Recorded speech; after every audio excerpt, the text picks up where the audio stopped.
ಇಂದಿನ ಧ್ಯಾನಕ್ಕೆ ಆಧಾರವಾಗಿ ಕಣ್ಣಿನ ಇಚ್ಛೆಯನ್ನು ಜಯಿಸಿರಿ ಎಂಬ ವಾಕ್ಯವನ್ನು ಧ್ಯಾನಿಸೋಣ.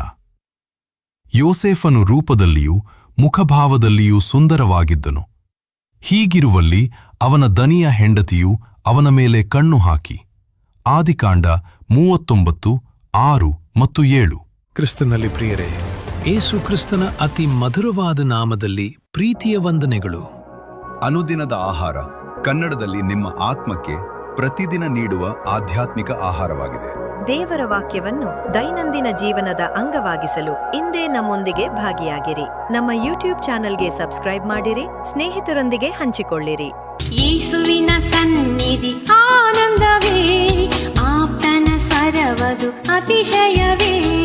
ಯೇಸುವಿನ ಸನ್ನಿಧಿ ಆನಂದವೇ, ಆಪ್ತನ ಸ್ವರವದು ಅತಿಶಯವೇ. ಕಣ್ಣಿನ ಇಚ್ಛೆಯನ್ನು ಜಯಿಸಿರಿ. ಕಣ್ಣಿನ ಆಶೆ ಅನೇಕ ಪಾಪಗಳಿಗೆ ಕಾರಣವಾಗಿದೆ. ಪೋಟೀಫರನ ಹೆಂಡತಿ ಯೋಸೇಫನ ಮೇಲೆ ಕಣ್ಣು ಹಾಕಿ ಎಂದು ಬರೆಯಲ್ಪಟ್ಟಿದೆ. ಅವಳು ಸಾಧಾರಣವಾದ ನೋಟದಿಂದ ನೋಡಲಿಲ್ಲ, ಆಶೆಯಿಂದ ನೋಡಿದಳು. ಅವಳೊಳಗೆ ವ್ಯಭಿಚಾರದ ಭಾವನೆ ಏರ್ಪಟ್ಟಿತು. ಇದು ಸೈತಾನನು ತಂದು ಹಾಕಿದ ಕೆಟ್ಟ ಆಲೋಚನೆ. ಶರೀರದಲ್ಲಿ ಹತ್ತಿಯುರಿಯುವ ಪಾತಾಳದ ಬೆಂಕಿಯದು. ಇದೇ ರೀತಿ ಹವ್ವಳು ನಿಷಿದ್ಧವಾದ ಜೀವವೃಕ್ಷದ ಹಣ್ಣನ್ನು ಕಂಡು ವಂಚಿಸಲ್ಪಟ್ಟಳು. ಸಂಸೋನನು ಒಬ್ಬ ದೊಡ್ಡ ನ್ಯಾಯಾಧಿಪತಿಯಾಗಿದ್ದಾಗ್ಯೂ ಕಣ್ಣುಗಳ ಆಶೆಯಿಂದ ನಡೆಸಲ್ಪಟ್ಟು ಕೊನೆಯಲ್ಲಿ ಕಣ್ಣುಗಳು ಕೀಳಲ್ಪಟ್ಟು ವಿನೋದದ ವಸ್ತುವಾದನು. ದಾವೀದನೂ ಸಹ ತನ್ನ ಕಣ್ಣುಗಳನ್ನು ಅಂಕೆಯಲ್ಲಿಟ್ಟುಕೊಳ್ಳದೆ ಆಶೆಯಲ್ಲಿ ಬಿದ್ದು ಎಷ್ಟೊಂದು ಶಾಪಗಳನ್ನು ಅನುಭವಿಸಬೇಕಾಯಿತು. ಆಶೆಯು ಬಸುರಾಗಿ ಪಾಪವನ್ನು ಹಡೆಯುವುದು.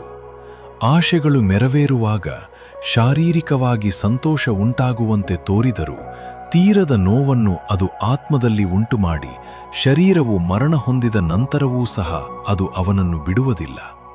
ಆ ಪಾಪಗಳು ಅವನ ಎಲುಬುಗಳೊಂದಿಗೆ ಮಲಗಿದ್ದು ನ್ಯಾಯತೀರ್ಪಿನ ನಂತರ ಅಗ್ನಿಗಂಧಕ ಉರಿಯುವ ಕಡಲಿನೊಳಗೆ ತಳ್ಳುವುದು. ಇದು ಪಾಪದ ಭಯಂಕರವಾದ ವಂಚನೆಯಾಗಿದೆ, ಸೈತಾನನ ಭಯಂಕರ ಆಯುಧವಾಗಿದೆ. ಯೋಸೇಫನು ಒಬ್ಬ ಸ್ವತಂತ್ರನಲ್ಲ. ದಾಸನಾಗಿದ್ದ ಅವನು ಯಜಮಾನಿಗೂ ವಿಧೇಯನಾಗಿರಬೇಕಿದ್ದ ನಿಬಂಧಿತ ಸ್ಥಿತಿಯಲ್ಲಿದ್ದನು. ಆದಾಗ್ಯೂ ಪರಲೋಕದಲ್ಲಿ ತನಗೊಬ್ಬ ಯಜಮಾನನು ಇರುವನು ಎಂಬುದನ್ನು ತಿಳಿದಿದ್ದರಿಂದ ಕರ್ತನನ್ನೇ ಮೆಚ್ಚಿಸಬೇಕೆಂದು ತೀರ್ಮಾನಿಸಿದನು. ಆದ್ದರಿಂದಲೇ ತನ್ನ ಯಜಮಾನಿಯನ್ನು ನೋಡಿ ಬಹಳ ತಾಳ್ಮೆಯಿಂದ ದೇವರಿಗೆ ವಿರುದ್ಧವಾಗಿ ಹೇಗೆ ಪಾಪ ಮಾಡಲಿ ಎಂದು ಹೇಳಿದನು. ಆಶೆಯೆಂಬ ಶೋಧನೆಯಲ್ಲಿ ಕರ್ತನ ಕೃಪೆ ಯೋಸೇಫನನ್ನು ಕಾಪಾಡಿತು. ದೇವಮಕ್ಕಳೇ, ಕಣ್ಣಿನ ಆಶೆಯನ್ನು ಕುರಿತು ಎಚ್ಚರಿಕೆಯಾಗಿರಿ. ನಿಮಗೆ ಸಹಾಯಕನೂ ಕಾಪಾಡುವಾತನೂ ಆಗಿರುವ ಕರ್ತನನ್ನೇ ನಿಮ್ಮ ಕಣ್ಣುಗಳು ನೋಡಲಿ. ಈ ಕಡೆಯ ದಿನಗಳಲ್ಲಿ ಆಶೆಗಳನ್ನು ನೀರಿನಂತೆ ದೇವಜನರ ಮಧ್ಯದಲ್ಲಿ ಸೈತಾನನು ಕಳುಹಿಸುತ್ತಿರುವನು.